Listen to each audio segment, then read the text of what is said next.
Start. सभापति महोदय, वित्त मंत्री जी ने सदन के सामने जो वित्त विधेयक प्रस्तुत किया है, मैं उसका समर्थन करता हूं। इस बजट का समर्थन केवल मैं ही नहीं बल्कि सारा देश करता है और मैं समझता हूं कि हमारे विरोधी पक्ष के माननीय सदस्य भी अपने दिल से इस वित्त विधेयक का समर्थन करते हैं। पहली बार इस सदन में इस प्रकार का बजट प्रस्तुत किया गया है। हमारे राष्ट्र के प्रधानमंत्री और देश के नौजवान नेता ने हमें नारा दिया है कि हम आने वाले समय में अगली पंचवर्षीय योजना में उत्पादन और रोजगार को अधिक महत्व दें। इसी सिद्धांत को लेकर माननीय वित्त मंत्री जी ने उत्पादन को बढ़ाने के साथ साथ हमारे देश से बेरोजगारी को समाप्त करने के लिए साहसिक कदम उठाए हैं। मैं उनके इन प्रयत्नों की भी सराहना करता हूं।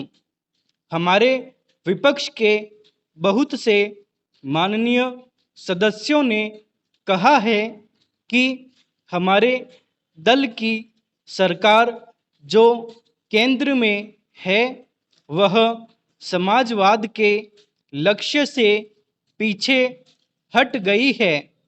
मैं उनको बताना चाहता हूं कि यह उनका भ्रम है। इस बजट में जिस तरह से विभिन्न क्षेत्रों में प्रावधान किए गए हैं, वे संकेत करते हैं कि वे केवल करोड़पतियों के लिए ही नहीं हैं, बल्कि हमारे देश के जनसाधारण लोगों की आवश्यकताओं की भी पूर्ति करते हैं।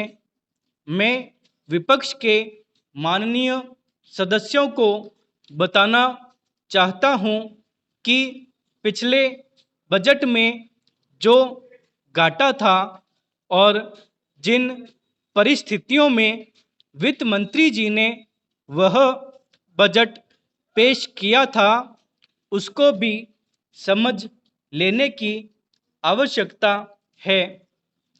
उस घाटे को किस प्रकार पूरा किया जाए, यह भी एक बहुत बड़ा उत्तरदायित्व हमारे वित्त मंत्री जी पर है।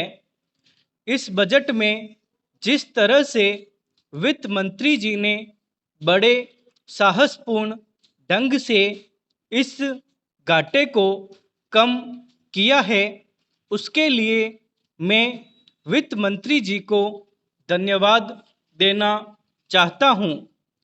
वित्त मंत्री जी ने इस बात का ऐलान किया है कि जिस तरह से हमारे देश में उत्पादन के क्षेत्र में प्रगति हो रही है, उससे लगता है कि आने वाले दिनों में हमारे देश को किसी भी विदेशी बैंक से ऋण लेने की आवश्यकता नहीं पड़ेगी।